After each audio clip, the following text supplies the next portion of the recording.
السلام علیکم، میں ہوں ندا اور آپ لوگ دیکھ رہے ہیں ووک کیپٹل۔ آج ہم بات کریں گے ڈرامہ سیریل نور جہاں کے بارے میں۔ جس طرح آپ سب نے اس کی لاسٹ ایپیسوڈز دیکھی ہوں گی تو آپ لوگوں کو تھوڑا سا آئیڈیا ہوگا کہ نور جہاں ایک حکمران سمجھ لیں، اپنے آپ کو سمجھتی ہے، جہاں ایسی ایک خاتون ہے جن کا اپنے گھر پہ، اپنے بزنس پہ اور اپنے 3 بیٹوں کے اوپر پوری طرح سے حکمرانی کر رہی ہے۔ بلکہ اب 3 بہویں بھی آ گئی ہیں، انفیکٹ 3 نہیں 4 بہویں آ گئی ہیں، ان کے اوپر بھی اس نے اسی طرح سے نظر رکھی ہوئی ہے۔ بٹ ڈرامہ بہت مزے کا ہوتا جا رہا ہے، وہ اس سینس میں مجھے تو بہت اچھا لگ رہا ہے اور بہت خوشی ہو رہی ہے کہ میں اب دیکھ رہی ہوں کہ نور جہاں کی جو ایک لیگیسی تھی وہ آہستہ آہستہ جو ہے وہ ختم تو ابھی نہیں ہوگی، بٹ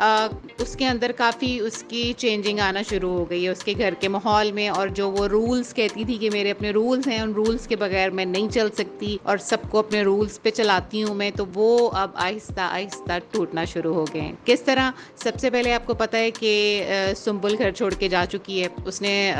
اس کو بہت روکنا چاہا بٹ وہ چلی گئی، اور یہ اس کے لیے بہت بڑا دھچکا تھا کیونکہ اس نے کبھی سوچا نہیں تھا کہ اتنی کمزور لڑکی اور اس طرح سے چھوڑ کے چلی جائے گی گھر۔ اور اب باری ہے جناب ماہا کی، کیونکہ نور جہاں نے کہا تھا کہ جو سنبل ہے وہ ماہا کی اور اس کے بیبی کی ٹیک کیئر کرے گی۔ اگر سنبل چلی گئی تو ظاہر سی بات ہے ماہا تو کچھ کر ہی نہیں سکتی، اس کو تو عادت ہی نہیں ہے، تو اس نے اپنی میڈ بلوا لی۔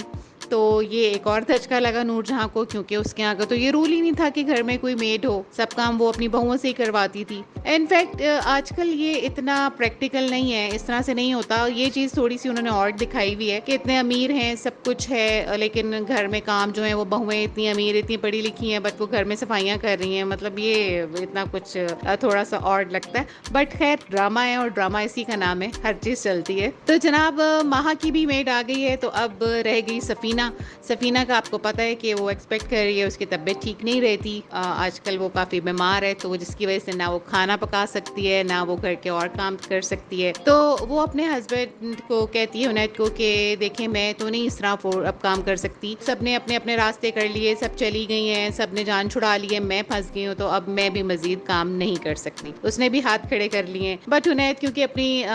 مدر سے بہت ڈرتا ہے، اس کی ہمت تو نہیں ہوئی کہنے کی، بٹ اس نے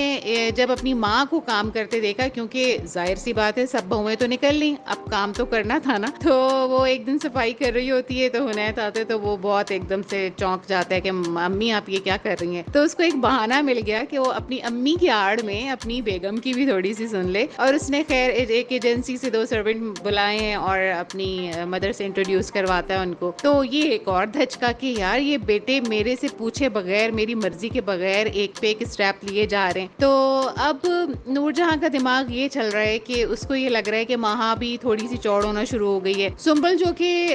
بہت اچھا اس نے فیصلہ کیا، گھر چھوڑ کے چلی گئی ہے اور وہ اب جاب کر رہی ہے اور بہت اچھا فیل کر رہی ہے، اپنے آپ کو انڈیپینڈنٹ فیل کر رہی ہے، اور اس کا سارا کریڈٹ جاتا ہے نور بانو کو۔ نور بانو نے بہت اچھا انیشیٹو لیا، یہ بہت اچھی چیز ڈرامے میں دکھائی گئی ہے کہ کس طرح تینوں بہوؤں نے ایک دوسرے کو سپورٹ کیا ہے، اور یہ بہت اچھی چیز اس میں دکھائی گئی ہے۔ بٹ نور جہاں سے یہ بات ہضم نہیں ہو رہی، اور وہ اب مراد کو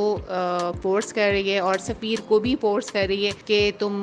کیونکہ سفیر کی وائف ہے تو وہ سفیر کو فورس کر رہی ہے کہ تم لے کے آؤ، لیکن سفیر کو اب اپنا گھر بھی، جو ماہا کے ساتھ اس کی ایک ریلیشن ہے، وہ بھی خطرے میں پڑتا نظر آ رہا ہے، کیونکہ ماہا تو کبھی بھی نہیں سنبل کو گھر میں برداشت کرے گی۔ تو اب دیکھیں آگے نیکسٹ ایپیسوڈ میں کیا ہوتا ہے، کیونکہ نور جہاں نے سفیر کو صاف الفاظ میں کہہ دیا ہے کہ اب اس کو طلاق کا الٹیمیٹم دے دو، اس کو سنبل کو، کہ اگر وہ اس گھر میں نہیں آئی تو اس کو پھر طلاق دے دی جائے گی۔ تو سفیر نے یہ کر لیا ہے، اس کو کہہ دیا ہے، اور بظاہر تو سنبل تھوڑی سی گھبرا گئی ہے۔ تو دیکھیے جی نیکسٹ ایپیسوڈ میں کیا ہوتا ہے۔